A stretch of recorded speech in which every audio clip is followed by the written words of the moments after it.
I'm Carolina, and today we traveled out to St. Francis of Assisi Church.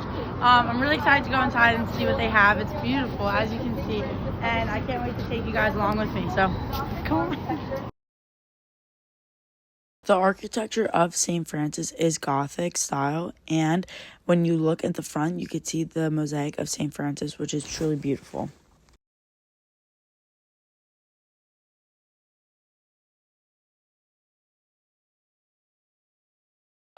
Another great part of this church is that we have the St. Francis House on 135 West 31st Street.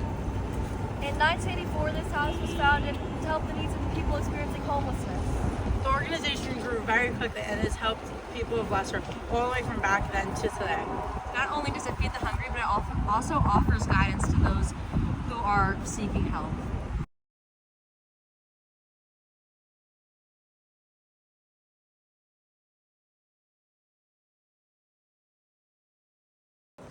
Outside the church, we have the homely statue of Jesus.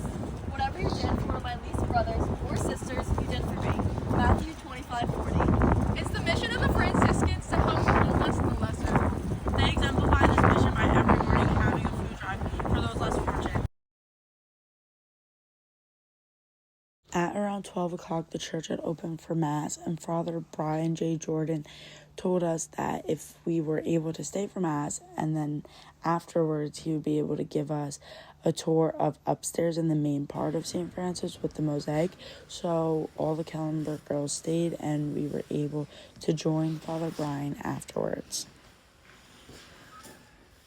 During Mass, we were able to look around the bottom of the church, and there are multiple candlelit opportunities to give intercessions and for prayer, and there were many statues too that are really beautiful.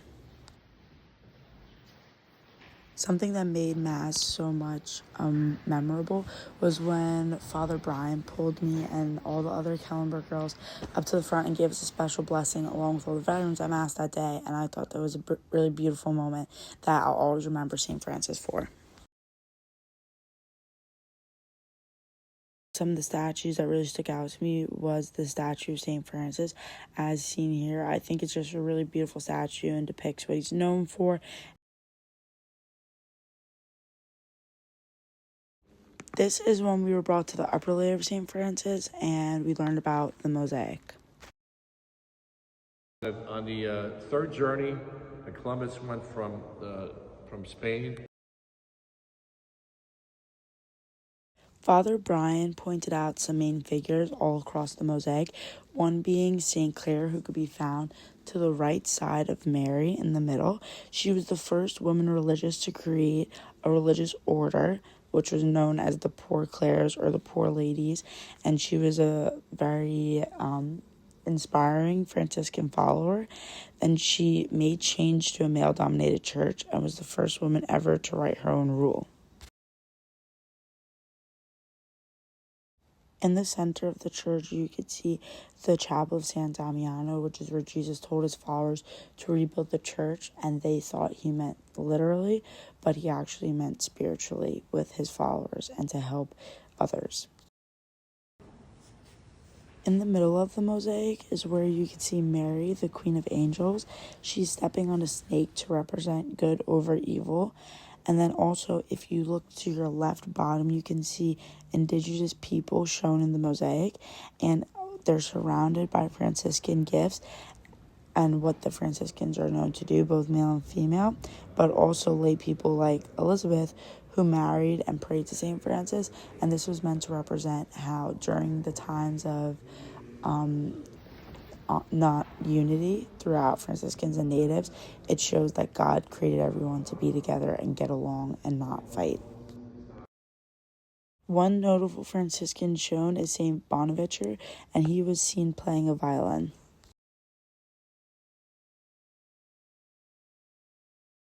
In the mosaic, Christopher Columbus is also depicted, and he was an explorer, but he's a notable person on this beautiful art because he died penniless and in prison. He didn't own slaves, and he shared the faith.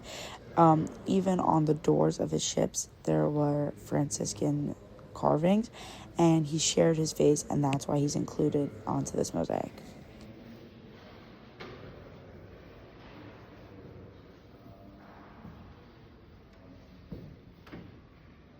The church was very large and beautiful with lots of other candle services to leave your prayers, but there were also other mosaics and sculptures found throughout the church.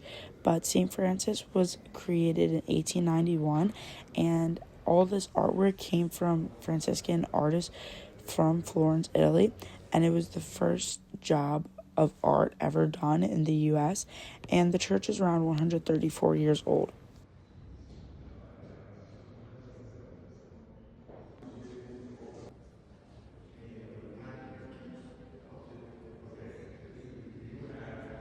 St. Francis was known to be an Italian player.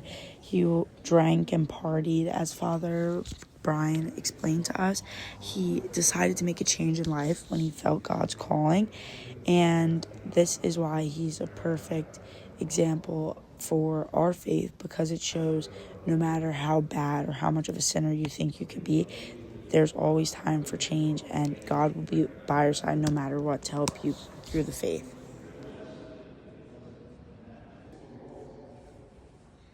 Father Brian also provided us with a little pamphlet with further information about the mosaic, which I include pictures of later on. And this is just a really in-depth and detailed description. After the tour from Father Brian, we went out for lunch, which was very special to spend time with my friends afterwards. And I really enjoyed my experience at St. Francis, and I definitely hope to come back one day. Father Brian actually invited all the converts to come back and ended the tour by saying, "This is your home. Jesus always welcomes you, and we always welcome you too," which I thought was really special, and I hope to come back soon.